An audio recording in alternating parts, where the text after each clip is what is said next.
Chapter 1. The Midnight Call. In the dimly lit, luxurious bedroom, Eliza's quick, gasping breaths mingled with the sound of rhythmic movement, making even herself blush. On the king-sized bed, Marcus held her tight, forcefully exercising his husbandly rights.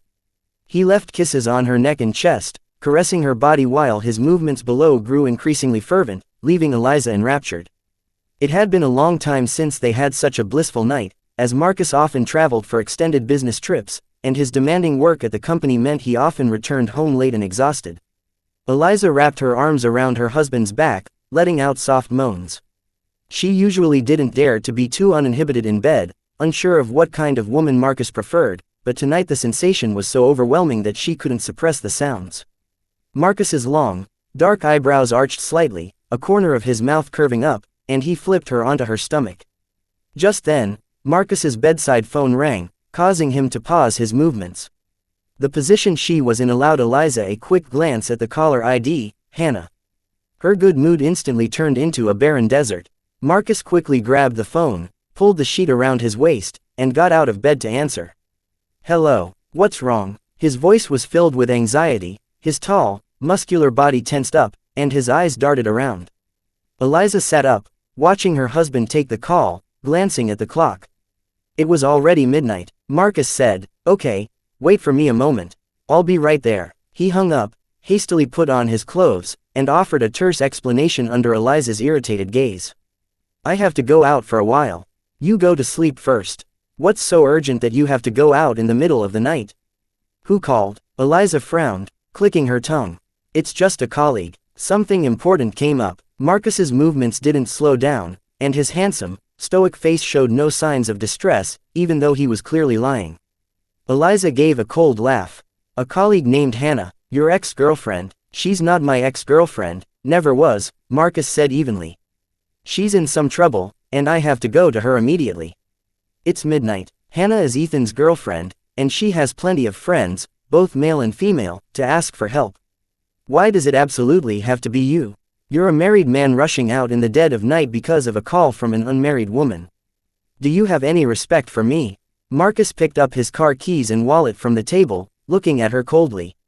"I'll be back soon." With that, he hurried out of the room, slamming the door shut and leaving Eliza sitting alone on the bed. She gasped for breath, her chest heavy, and walked to the window to look down. Very quickly, Marcus drove out of the gate, rushing as if to a fire. Eliza went into the bathroom, looking at her beautiful face contorted with an ugly expression, so angry that she burst into tears. Without asking for Eliza's agreement, Marcus ignored her expression and helped Hannah into the house. Hannah grinned, vaguely waving a hand at Eliza, her voice slurring. "Hello, there, haha, you're so pretty." She was clearly very drunk. Eliza's chest ached with anger. She followed Marcus, wanting to see if her husband intended to give his friend a bath himself. Marcus carefully placed Hannah on the sofa as gently as a fragile egg, then looked up, intending to say something to Eliza. Faced with her blazing glare and tear-filled eyes, he swallowed his words and walked toward the kitchen to wake up Mrs. Daisy, their housekeeper. Hannah, being drunk, immediately closed her eyes and fell asleep as soon as she was placed down. He led Mrs. Daisy to the living room and casually requested, "Aunt, could you please give my friend a quick bath?" Mrs. Daisy looked at Hannah sprawled unevenly on the sofa, then at Eliza with a puzzled expression. Marcus offered no explanation, helped Hannah up, led her toward the bathroom, and then went upstairs. Mrs. Daisy had no choice but to enter the bathroom, closing the door and turning on the water. Eliza collapsed onto the sofa, clutching her head. A moment later, Marcus came downstairs, holding a set of Eliza's clothes. She looked up, frowning. "What are you doing? You haven't worn this outfit in a long time."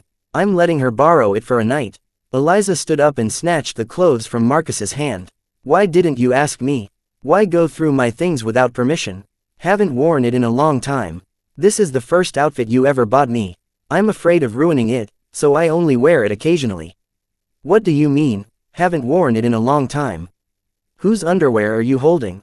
Women don't share underwear. That's disgusting." Marcus sighed, his tone defensive. "You don't need to use such harsh words. I bought this underwear for you but haven't had a chance to give it to you. I'm giving it to Hannah for now, I'll buy you a more expensive set later." Why do you have to do this? The other times she got drunk and called you, you stayed out all night. Did you take her to a hotel and bathe her then? Why bring her here today? To stage a display of affection, to prove to me that you and she are innocent. Marcus snapped. What is wrong with you? If she wasn't soaked through, I would have rented a room for Hannah and slept somewhere else. She and I are completely innocent. Today was an emergency, and I had no choice but to bring her here. Or would you be satisfied if I took her to a hotel and bathed and changed her clothes myself? Eliza clenched her trembling fists, tears streaming down her face, and threw the clothes at Marcus. Slept somewhere else? Do you think I'm an idiot? Now, put the clothes on her and take her somewhere else to sleep. Stop performing this act in front of me. I've had enough. I married a husband, not some other woman's personal attendant.